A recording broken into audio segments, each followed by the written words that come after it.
In the Kung Fu Panda franchise, Kai has a pretty intense backstory that really shapes who he is as a character. When he was still immortal, he had a deep bond with Oogway, the wise tortoise. They were like brothers, and Kai was incredibly devoted to him. He would do anything to protect him, even if it meant putting his own life on the line. There's a powerful moment in their story when Oogway gets hurt during an ambush. Instead of running away or looking out for himself, Kai carries Oogway for days through dangerous and rough terrain, desperately trying to find help for him. This shows just how much he cared and how strong their friendship was. But things took a dark turn when they discovered the Panda village and the incredible power of Chi. While Oogway saw Chi as something to be respected and used for good, Kai became fascinated by it in a different way. He wanted to steal Chi from others to boost his own strength. It was like he found a shortcut to power that he couldn't resist. This obsession led him down a path of darkness that ultimately broke his bond with Oogway. The rift between them grew wider when Oogway realized what he was planning. He couldn't let his friend go down that path, so he stopped him and even imprisoned him in the spirit realm for centuries. To Kai, this felt like the ultimate betrayal. He had always thought of Oogway as his brother, and now he felt abandoned by the only person who ever truly understood him. The pain of losing that connection was something he never got over. After being banished, his anger and hatred for Oogway only intensified. He felt betrayed and wanted nothing more than to confront Oogway again, demanding a rematch to settle the score.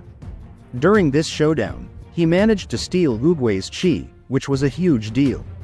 With this newfound power, he returned to the mortal realm, but now he was transformed into a spirit warrior.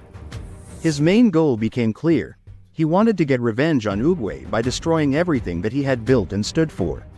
While he was stuck in the spirit realm, his personality took a serious turn for the worse. The loyalty and honor that once defined him were replaced by cruelty and aggression. It was like he became a completely different person. Instead of being the devoted friend who would do anything for Oogway, he turned into someone consumed by rage and vengeance. He also became obsessed with his own reputation. He couldn't stand the fact that no one remembered him as the Beast of Vengeance or the Maker of Widows. This frustration fueled his desire to destroy Oogway's legacy even more because he believed that Oogway had ruined his own name. He thought that if he couldn't have recognition in life, then he would make sure that Oogway's legacy was wiped out completely. Interestingly, when Po came along and referred to him with those intimidating titles, Kai felt a strange sense of satisfaction. He even thanked Po for acknowledging him in that way, claiming it almost made him want to spare his life. But deep down, he was still ruthless and had no problem going after Po and the other pandas to steal their Chi. Despite being a fierce warrior, Kai often found himself annoyed by Po's goofy sense of humor. He underestimated Po, just like many of Po's previous enemies had done.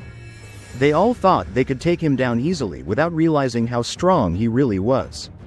However, in the end, Po managed to outsmart Kai by using his own Chi against him, leading to his ultimate defeat.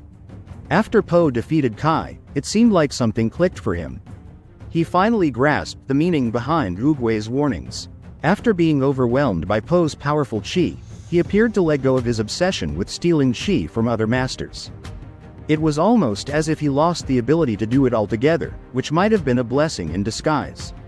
Instead of clinging to his old ways of seeking power and revenge, he began to realize that living in peace was a much better path.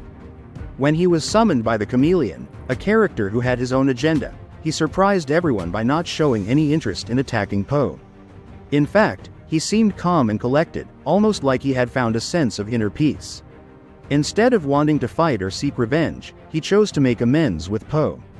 This was a significant change from the angry and vengeful character we had seen before.